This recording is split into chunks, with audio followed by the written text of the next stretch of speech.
Hey everybody, it's Coach Wharton here with Online Bike Coach, and I'm here with my wife Tracy. Today I want to do a very brief but what I think is necessary discussion about the Quarq Shockwiz product. I was an early adopter to this product several years ago, but I never really got to exploit it until we moved out here to Reno. We've installed a front and rear Shockwiz measuring device on my wife's bike, and we're going to talk about the information that it's presented after one ride. So the first thing we're going to do is take a look at the front fork. Now, we had these forks and shocks rebuilt at MAD Racing Suspension in Reno.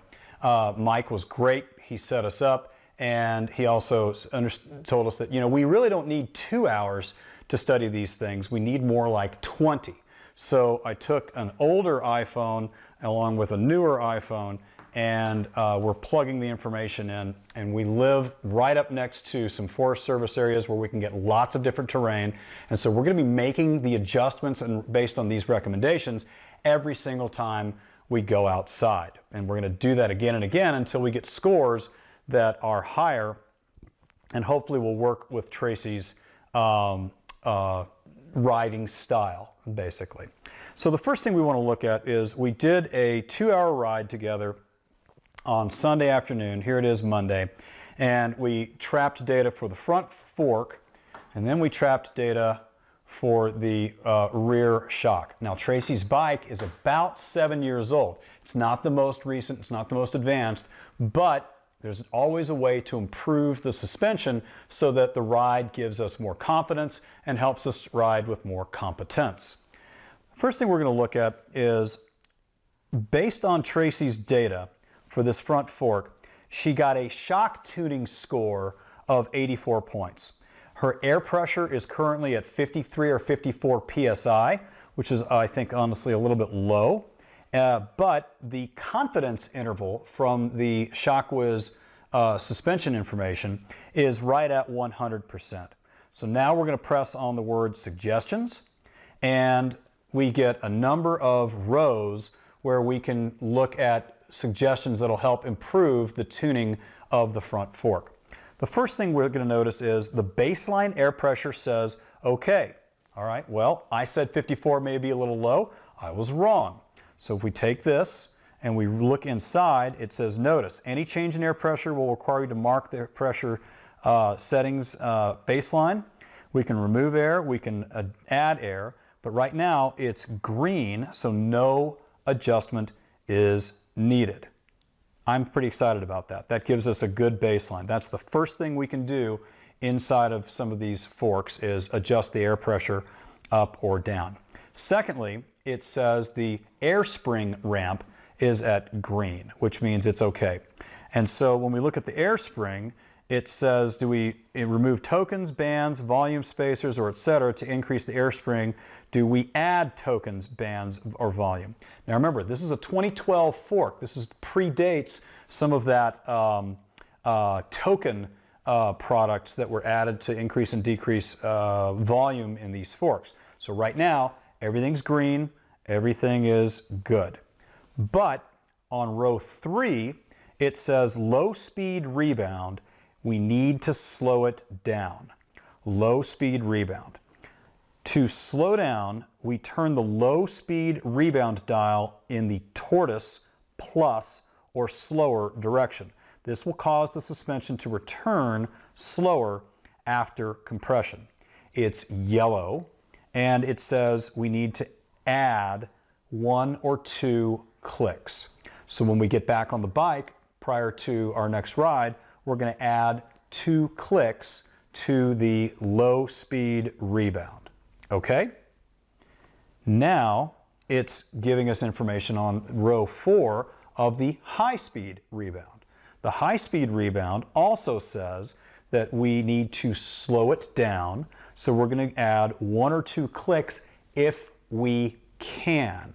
Now again, not all of these forks allow for it, but if it offers it, then we're going to go ahead and make the adjustment.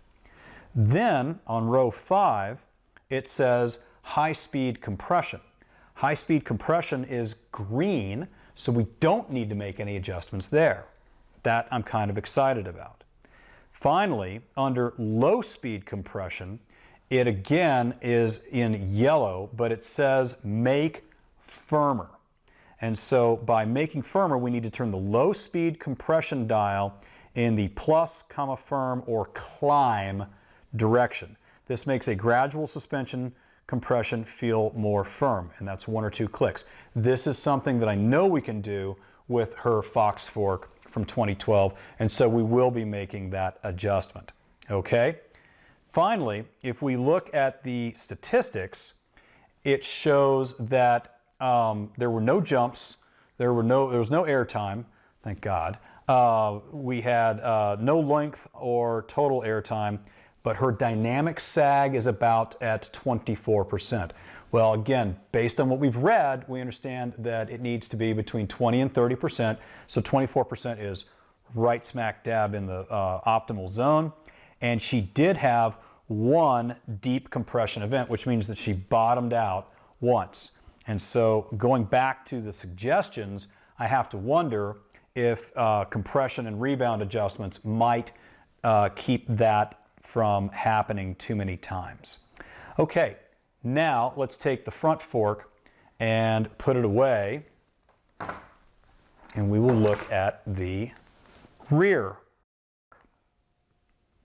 Okay, the score for this one was only 78 points as opposed to 84 for the front fork. So the rear shock is at 78, but she got a 100% confidence interval. So let's go see what the suggestions have to say there. Wow, we have no green bars on any of the rows. First thing we want to look at is baseline air pressure.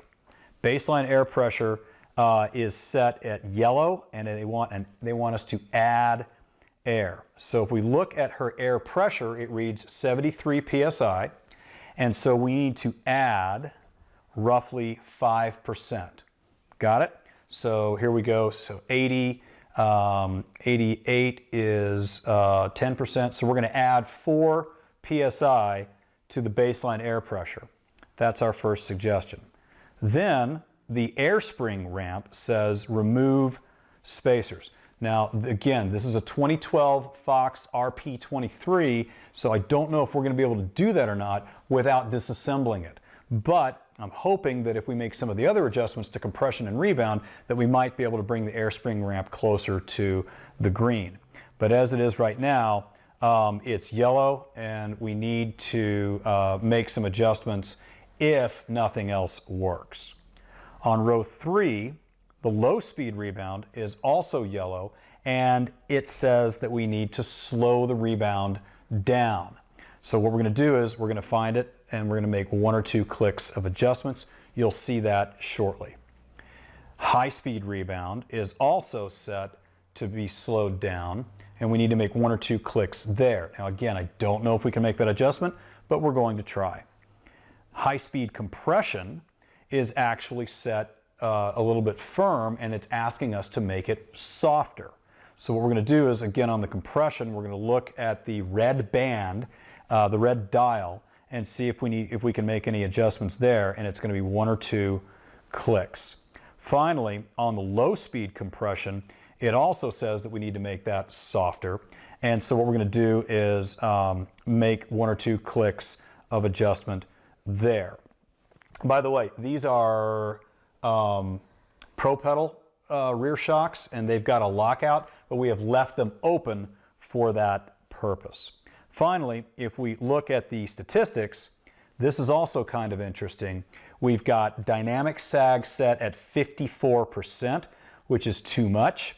And so what we want to do is we want to take that baseline air pressure, which again is asking us to add air, and so we're going to add some air pressure on the fork, on the rear shock right there. Now what we're going to do after that is we're going to head up, we're going to go out, we're going to get some rides in, and we are going to simultaneously measure the front and rear using our Shockwiz to assess the positive or negative aspects of the changes that we've made. So stick with us.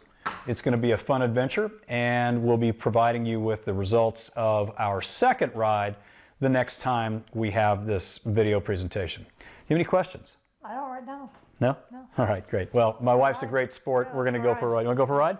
All right, great. We're going to head out, get dressed, and the weather's fantastic out here in Reno, so we'll be up on Peavine Peak. Thanks.